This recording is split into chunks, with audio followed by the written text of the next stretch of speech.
আপনাদের গণভোটের কথা একটা বলি। এর আগে বাংলাদেশে যত গণভোট হয়েছে সবসময় সরকার একটা পক্ষ নিয়েছে।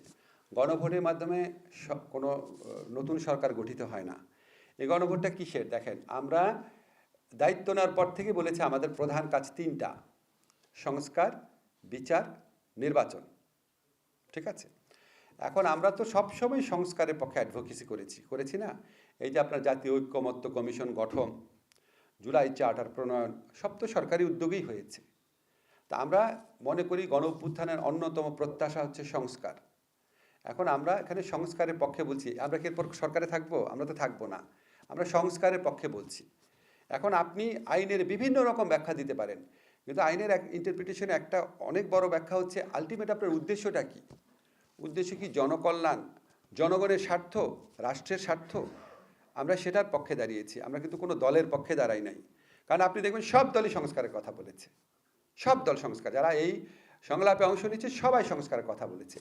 পদ্ধতিগত পার্থক্য আছে, কিন্তু কেউ বলে নাই সংস্কার না। এবং আপনারা যদি ভালো করে লক্ষ্য করেন, আপনারা পত্রপত্রিকায় রাজনৈতিক দলগুলোর মতভেদের কথা অনেক এনেছেন। আমি তো খুবই কম মতভেদ দেখি, খুবই কম মতভেদ দেখি। প্রক্রিয়াগত পার্থক্য আছে কিছু, সবাই সংস্কারের পক্ষে। এখন আপনার যদি আমরা যে গণভোটের পক্ষে যে প্রচারণা চালাচ্ছি, এটা সংস্কারের প্রতি যে আমাদের কমিটমেন্ট, সেই কমিটমেন্ট থেকে করা হয়েছে।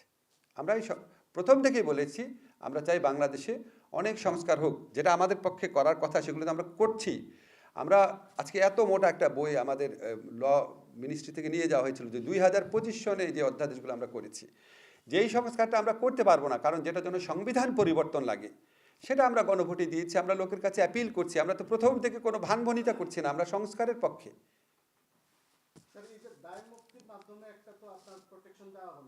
এই ধরনের এই যে আপনারা যেটা করছেন, এটা ভবিষ্যতে কোনো চ্যালেঞ্জের মুখে পড়বে কিনা, এর জন্য কোনো আইনগত বা এরকম কোনো অধ্যাদেশের প্রয়োজনীয়তা মনে করেন কিনা?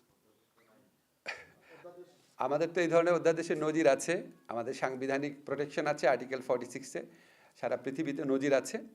এরকম কেউ দুষ্ট বুদ্ধি থেকে এটাকে আপনার আইনগতভাবে চ্যালেঞ্জ করতে পারে বা অন্য কোনো উদ্দেশ্য থেকে চ্যালেঞ্জ করতে পারে, এই চ্যালেঞ্জ টিকবে বলে আমাদের মনে হয় না।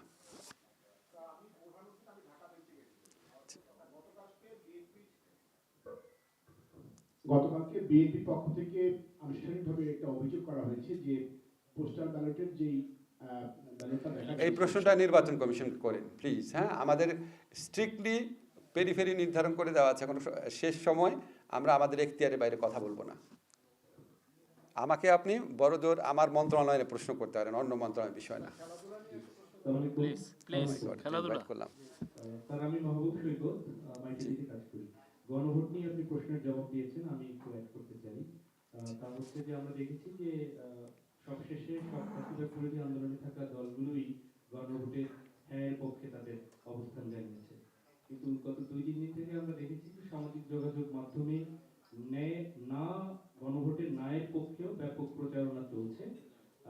এ ব্যাপারে আপনাদের দৃষ্টিতে রয়েছে কিনা, এবং সেক্ষেত্রে এটি নির্বাচনের সময় কোনো বিশৃঙ্খলাও তৈরি করতে পারে না না, এটি নিয়ে কোনো চিন্তা না। আমাদের শোনেন, হায়ের পক্ষে বলার অধিকার যেমন সবার আছে, ন্যায়ের পক্ষে বলার অধিকারও সবাই আছে।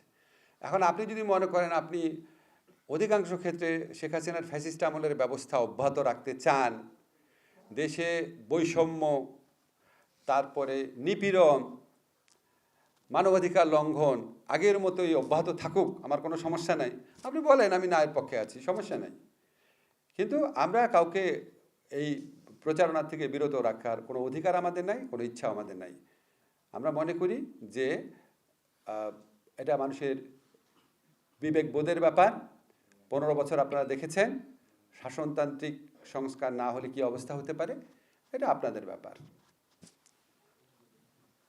বাংলাদেশ ক্রিকেট দলের যে অংশগ্রহণ নিয়ে একটা চলছে, এটা সর্বশেষ অবস্থাটা যদি বলেন, আর আইসিসি নিরাপত্তা ইস্যুতে আইসিসির সাথে কোনো আলোচনা এখন পর্যন্ত হয়েছে?